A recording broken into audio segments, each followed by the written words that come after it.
السلام علیکم رحمۃ اللہ وبرکاتہ۔ عزیز القدر سامعین اکرام، شیخ الحدیث حضرت مولانا محمد زکریا صاحب رحمۃ اللہ علیہ کی تالیف فضائل رمضان سے انتخاب 5ویں قسط میں شب قدر کا بیان سماعت فرمائیں۔ حضرت عبادہ رضی اللہ عنہ نے نبی کریم صلی اللہ علیہ وسلم سے شب قدر کے بارے میں دریافت کیا تو آپ صلی اللہ علیہ وسلم نے ارشاد فرمایا کہ رمضان کے آخری عشرے کی طاق راتوں میں ہے، 21، 23، 25، 27، 29 یا رمضان کی آخری رات میں جو شخص ایمان کے ساتھ ثواب کی نیت سے اس رات میں عبادت کرے اس کے پچھلے سب گناہ معاف ہو جاتے ہیں۔ اس رات کی من جملہ اور علامتوں کی یہ ہے کہ وہ رات کھلی ہوئی چمکدار ہوتی ہے، صاف شفاف، نہ زیادہ گرم نہ زیادہ ٹھنڈی بلکہ معتدل، گویا کہ اس میں انوار کی کثرت کی وجہ سے چاند کھلا ہوا ہے۔ اس رات میں صبح تک آسمان کے ستارے شیاطین کو نہیں مارے جاتے۔ نیز اس کی علامتوں میں سے یہ بھی ہے کہ اس کے بعد کی صبح کو آفتاب بغیر شعاع کے طلوع ہوتا ہے، ایسا بالکل ہموار تکیے کی طرح ہوتا ہے جیسا کہ 14ویں رات کا چاند۔ اللہ جل شانہ نے اس دن کے آفتاب کے طلوع کے وقت شیطان کو اس کے ساتھ نکلنے سے روک دیا ہے، بخلاف اور دنوں کے کہ طلوع آفتاب کے وقت شیطان کا اس جگہ ظہور ہوتا ہے۔ فائدہ: اس حدیث کا اول مضمون تو سابقہ روایات میں ذکر ہو چکا ہے۔ آخر میں شب قدر کی چند علامات ذکر کی ہیں جن کا مطلب صاف ہے، کسی توضیح کا محتاج نہیں۔ ان کے علاوہ اور بھی بعض علامات روایات میں اور ان لوگوں کے کلام میں ذکر کی گئی ہیں جن کو اس رات کی دولت نصیب ہوئی ہے۔ بالخصوص اس رات کے بعد جب صبح کو آفتاب نکلتا ہے تو بغیر شعاع کے نکلتا ہے۔ مشائخ نے لکھا ہے کہ شب قدر میں ہر چیز سجدہ کرتی ہے، حتیٰ کہ درخت زمین پر گر جاتے ہیں اور پھر اپنی جگہ کھڑے ہو جاتے ہیں، مگر ایسی چیزوں کا تعلق امور کشفیہ سے ہے جو ہر شخص کو محسوس نہیں ہوتے۔ حضرت عائشہ صدیقہ رضی اللہ تعالیٰ عنہ نے حضور صلی اللہ علیہ وسلم سے پوچھا کہ یا رسول اللہ، اگر مجھے شب قدر کا پتہ چل جاوے تو کیا دعا مانگوں؟ حضور صلی اللہ علیہ وسلم نے فرمایا، اللہم انکا عفو تحب العفو فاعف عنی، جس کا ترجمہ یہ ہے کہ اے اللہ، تو بے شک معاف کرنے والا ہے اور پسند کرتا ہے معاف کرنے کو، پس معاف فرما دے مجھے بھی۔ فائدہ: نہایت جامع دعا ہے کہ حق تعالیٰ اپنے لطف و کرم سے آخرت کے مطالبے سے معاف فرما دے تو اس سے بڑھ کر اور کیا چاہیے۔ حضرت سفیان ثوری رحمۃ اللہ علیہ کہتے ہیں کہ اس رات میں دعا کے ساتھ مشغول ہونا زیادہ بہتر ہے بنسبت دوسری عبادات کے۔ ابن رجب رحمۃ اللہ علیہ کہتے ہیں کہ صرف دعا نہیں بلکہ مختلف عبادات میں جمع کرنا افضل ہے، مثلا تلاوت، نماز، دعا، مراقبہ وغیرہ، اس لیے کہ نبی کریم صلی اللہ علیہ وسلم سے یہ سب امور منقول ہیں۔ یہی قول زیادہ اقرب ہے کہ سابقہ احادیث میں نماز، ذکر وغیرہ کی چیزوں کی فضیلت گزر چکی ہے۔ رمضان المبارک کی راتوں میں سے یہ رات شب قدر کہلاتی ہے جو بہت ہی برکت اور خیر کی رات ہے۔ قرآن پاک میں اس کو 1000 مہینوں سے افضل بتلایا ہے۔ 1000 مہینے کے 83 برس 4 ماہ ہوتے ہیں۔ خوش نصیب ہے وہ شخص جس کو اس رات کی عبادت نصیب ہو جائے کہ جو شخص اس ایک رات کو عبادت میں گزار دے اس نے گویا 83 برس 4 ماہ سے زیادہ زمانے کو عبادت میں گزار دیا، اور اس زیادتی کا بھی حال معلوم نہیں کہ 1000 مہینے سے کتنے ماہ زیادہ افضل ہے۔ اللہ جل شانہ کا حقیقتاً بہت ہی بڑا انعام ہے کہ قدر دانوں کے لیے یہ ایک بے نہایت نعمت مرحمت فرمائی۔ در منصور میں حضرت انس رضی اللہ تعالیٰ عنہ سے حضور اقدس صلی اللہ علیہ وسلم کا یہ ارشاد نقل کیا ہے کہ شب قدر حق تعالیٰ جل شانہ نے میری امت کو مرحمت فرمائی ہے، پہلی امتوں کو نہیں ملی۔ اس رات کی فضیلت خود قرآن پاک میں بھی مذکور ہے اور مستقل ایک سورت اس کے بارے میں نازل ہوئی ہے، اس لیے مناسب ہے کہ اول اس سورہ شریف کی تفسیر حضرت اقدس حکیم الامت حضرت مولانا اشرف علی تھانوی صاحب نور اللہ مرقدہ کی تفسیر البیان القرآن سے ماخوذ سماعت فرما لیں۔ بسم اللہ الرحمن الرحیم۔ انا انزلناہ فی لیلۃ القدر، بے شک ہم نے قرآن پاک کو شب قدر میں اتارا ہے۔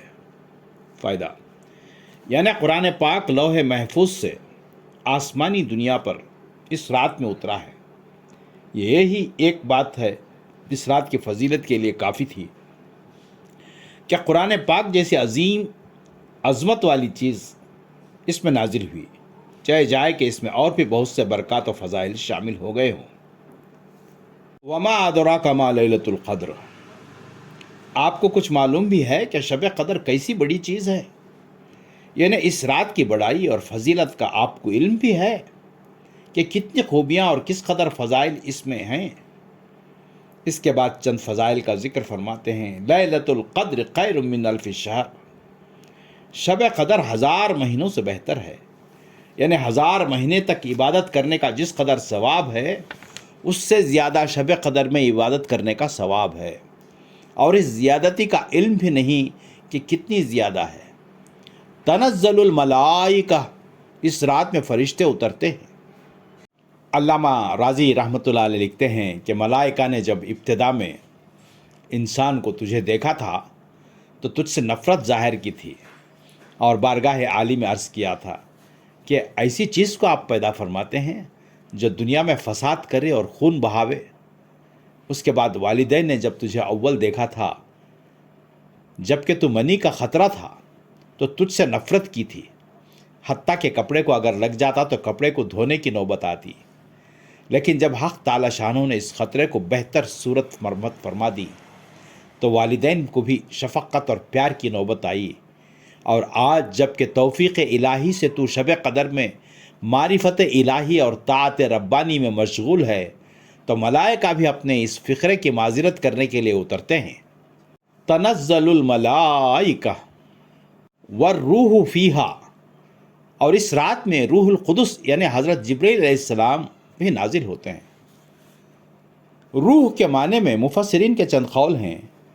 جمہور کا بھی یہی قول ہے کہ جو اوپر لکھا گیا ہے کہ اس سے حضرت جبرائیل علیہ السلام مراد ہیں۔ علامہ راضی رحمۃ اللہ نے لکھا ہے یہی قول زیادہ صحیح ہے، اور حضرت جبرائیل علیہ السلام کی افضلیت کی وجہ سے ملائکہ کے ذکر کے بعد خاص طور سے ان کا ذکر فرمایا۔ بعض کا قول ہے کہ روح سے مراد ایک بہت بڑا فرشتہ ہے کہ تمام آسمان و زمین اس کے سامنے ایک لقمے کے بقدر ہیں۔ بعضوں کا قول ہے کہ اس سے مراد فرشتوں کی ایک مخصوص جماعت ہے، اور فرشتوں کو بھی صرف لیلۃ القدر ہی میں نظر آتے ہیں۔ چوتھا قول یہ ہے کہ اللہ کی کوئی مخصوص مخلوق ہے جو کھاتے پیتے ہیں، مگر نہ فرشتے ہیں نہ انسان ہیں۔ پانچواں یہ کہ حضرت عیسیٰ علیہ السلام مراد ہیں جو امت محمدیہ کے کارنامے دیکھنے کے لیے ملائکہ کے ساتھ اترتے ہیں۔ چھٹا قول یہ ہے کہ اللہ تعالیٰ کی خاص رحمت ہے، یعنی اس رات میں ملائکہ نازل ہوتے ہیں اور ان کے بعد میری رحمت خاص نازل ہوتی ہے۔ اس کے علاوہ اور بھی چند اقوال ہیں، مگر مشہور قول پہلا ہی ہے۔ سنن بیہقی میں حضرت انس رضی اللہ تعالیٰ عنہ کے واسطے سے نبی کریم صلی اللہ علیہ وسلم کا ارشاد منقول ہے کہ شب قدر میں حضرت جبرائیل علیہ السلام فرشتوں کے ایک گروہ کے ساتھ اترتے ہیں، اور جس شخص کو ذکر وغیرہ میں مشغول دیکھتے ہیں اس کے لیے رحمت کی دعا کرتے ہیں۔ بِإِذْنِ رَبِّهِمْ مِنْ كُلِّ أَمْرٍ، اپنے پروردگار کے حکم سے ہر امر خیر کو لے کر زمین کی طرف اترتے ہیں۔ مظاہر حق میں لکھا ہے کہ اسی رات میں ملائکہ کی پیدائش ہوئی، اور اسی رات میں آدم علیہ السلام کا مادہ جمع ہونا شروع ہوا۔ اسی رات میں جنت میں درخت لگائے گئے، اور دعا وغیرہ کا قبول ہونا تو بکثرت روایات میں وارد ہے۔ در منصور کی ایک روایت میں ہے کہ اسی رات میں حضرت عیسیٰ علیہ السلام آسمان پر اٹھائے گئے، اور اسی رات میں بنی اسرائیل کی توبہ قبول ہوئی۔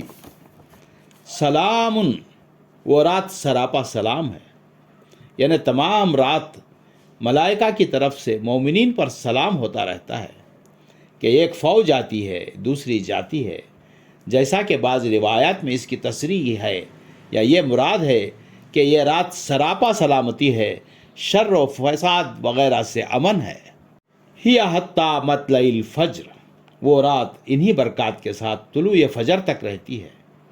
یہ نہیں کہ رات کے کسی خاص حصے میں یہ برکت ہو اور کسی میں نہ ہو، بلکہ صبح ہونے تک ان برکات کا ظہور رہتا ہے۔ اس سورہ شریف کے ذکر کے بعد کہ خود اللہ جل جلالہ کے کلام پاک میں اس رات کی کئی نوع کی فضیلتیں ارشاد فرمائی گئی ہیں۔ احادیث میں بھی اس کی فضیلت بکثرت وارد ہوئی ہے۔ مسلمان کی شان یہ ہے ہی نہیں کہ اس کے ذمے کبیرہ گناہ ہو، کیونکہ جب کبیرہ گناہ اس سے صادر ہو جاتا ہے تو مسلمان کی اصل شان یہ ہے کہ اس کو اس وقت تک چین ہی نہ آوے جب تک کہ اس گناہ سے توبہ نہ کر لے۔ دوسری وجہ یہ ہے کہ جب اس قسم کے موقع ہوتے ہیں، مثلا لیلۃ القدر، عبادت کرتا ہے، اپنی بدعمالیوں پر ندامت کے آنسو بہاتا ہے، ندامت اور آئندہ کو نہ کرنے کا عزم کرتا ہے۔ لہٰذا اگر کوئی شخص کبائر کا مرتکب بھی ہو تو اس کے لیے ضروری ہے کہ لیلۃ القدر ہو یا کوئی اور اجابت قبولیت کا موقع ہو، اپنی بدعمالیوں سے سچے دل سے پختگی کے ساتھ دل و زبان سے توبہ بھی کر لے، تاکہ اللہ کی رحمت کاملہ متوجہ ہو اور صغیرہ کبیرہ گناہ سب طرح کے گناہ معاف ہو جائیں۔ اللہ تعالی ہم تمام کو اور سارے امت مسلمہ کو اس ماہ مبارک کے ایک ایک لمحے کی قدردانی کی توفیق عطا فرمائے۔ اللہ رب العزت سے دعا ہے کہ ہماری زندگیوں میں شب قدر نصیب فرمائے اور اس شب قدر کا ایک ایک لمحہ ہمارا عبادات میں، تلاوت میں، ذکر و اذکار میں گزارنے کی اور سارے اگلے پچھلے گناہوں سے توبہ کرنے کی توفیق عنایت فرمائے۔ آمین ثم آمین۔ وآخر الدعوانا ان الحمد للہ رب العالمین۔ ثواب جاریہ کی نیت سے اپنے تمام دوست و احباب میں ضرور شیئر کریں۔ والسلام، آپ کی دعاؤں کا طالب ڈاکٹر آر عبدالحمید۔